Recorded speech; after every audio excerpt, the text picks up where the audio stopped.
Did you miss me?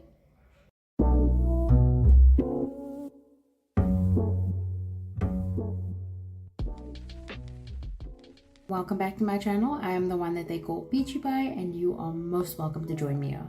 So it has been a hot minute since I've recorded a video, or since I've posted anything, or since I've really been active on socials. And I've been going through some stuff, and I had to figure out some stuff.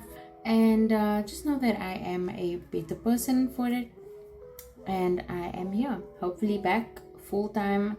I'm gonna do my best to honor my promise of daily videos, but I'm not gonna promise you anything because I'm still working some things out. I'm just trying to get back into it right now. I guess you could say I was on an indefinite hiatus.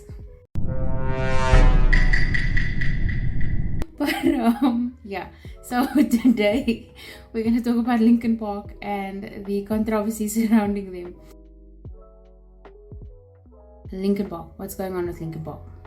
Linkin Park is under fire because they basically restarted Linkin Park after going on an indefinite hiatus. The band released a message saying they were going on an indefinite hiatus, and back in the day indefinite meant permanent, you know, but yeah, they are back again.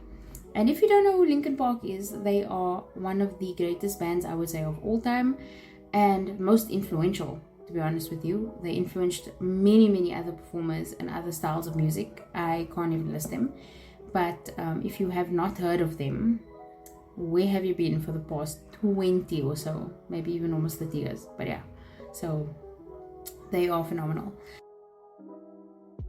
And I feel like that was a trauma response.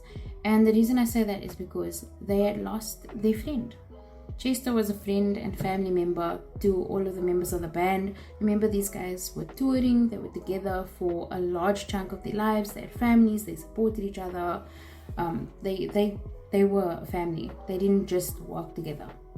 The reason that there's a controversy is because the frontman and lead singer Chester Bennington unalived himself a few years ago. I think that when they lost him, they were crushed and they felt like no one can replace Chester. And they were right, no one can replace Chester. There will never be another Chester Bennington because he was Chester. He was unique, he is unique, and he was with the band during the height of their fame. I actually found out, Wikipedia is amazing. I found out that he actually wasn't in the band initially. He didn't start the band with him, but he joined the band a little bit later on. So the issue is that the band has now come out of hiatus and have hired Emily Armstrong to be the lead front person for the band. And people are facing a lot of backlash. I've seen that Chester's family is lashing out about it. I completely understand that reaction. I mean, what did we expect? But I mean, when Chester's wife got married a couple of years back, people were also up in arms about that. But yeah, I'm laughing not because it's funny, but because people are ridiculous. And yeah, so Chester's mom and Chester's son feel like Linkin Park is trying to erase his legacy. And this is really where the issue comes in, and where I would need your input for this as well. Is Linkin Park Chester Bennington, or was Chester Bennington a part of Linkin Park? Maybe he was an integral part of Linkin Park. Maybe he was the best part to some people, but arguably he's not Linkin Park. Linkin Park is a collective. They're an idea, they're a group, they are musicians, and this is a bunch of people that came together and started something. And Chester, being the frontman, was at the height of their fame seen as the leader, in a sense, because people tend to confuse the front person as the leader of a group. And it's bittersweet that this exists. And I'll talk about the tribute band hybrid theory in a second, but it's sort of bittersweet that they're able to make music and come back again, because people are constantly reminded that Chester's not there. And I think this is why the audience is upset about it, because they notice the absence of Chester when someone else is in his place.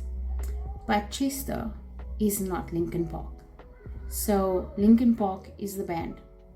And this is a group of people that spent their lives building Linkin Park. And I feel like Chester would have wanted them to continue because he believed in the idea of Linkin Park.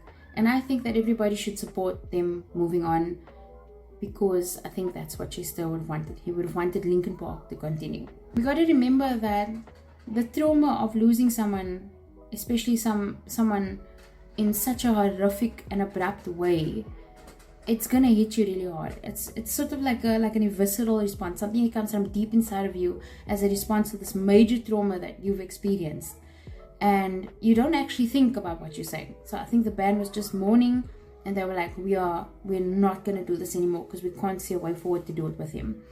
And then it took them some time, and then they came out of it, and they were like, you know what, we need to continue because we have something great here, something we believe in.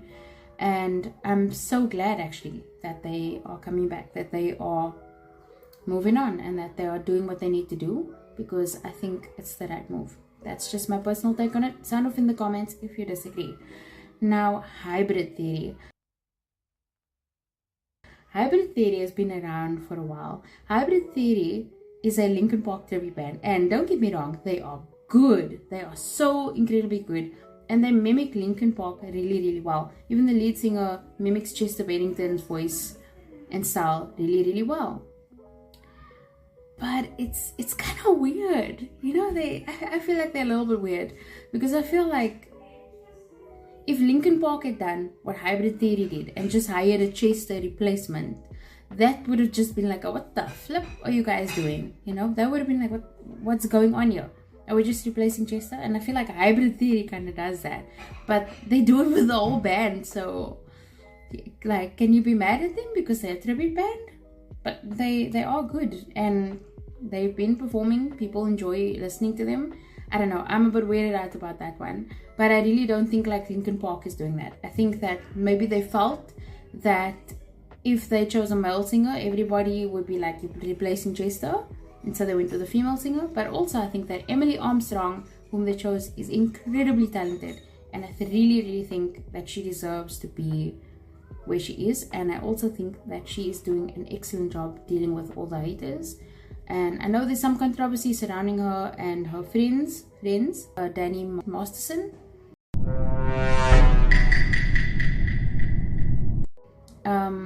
Yeah, so the Scientologist, those dudes are weird. Yeah, I think that's enough said. She was friends with him. According to her, she didn't know about the cases that he's involved in. She didn't know about the things that he did. And obviously we are probably never gonna know the real answer to that. But I feel like people are just looking for a reason to hate on her at this point. Anyway, let me know what you think in the comments. I'll leave some links to Linkin Park and also to Hybrid Theory in the comments, and you can just let me know what you think about those two and if you agree or disagree with me. Okay, thank you guys so much for having me back here. Even if not a single person watches this video, I'm really glad to be back. Much love to you all. Thank you for everything. Doodles. 그대 잠깐 눈을 붙일 때 나는 마음에 물을 붙여요. 비밀의 나만의 초콜릿. 그대 차가운 몸을 녹일 때 나는 초콜릿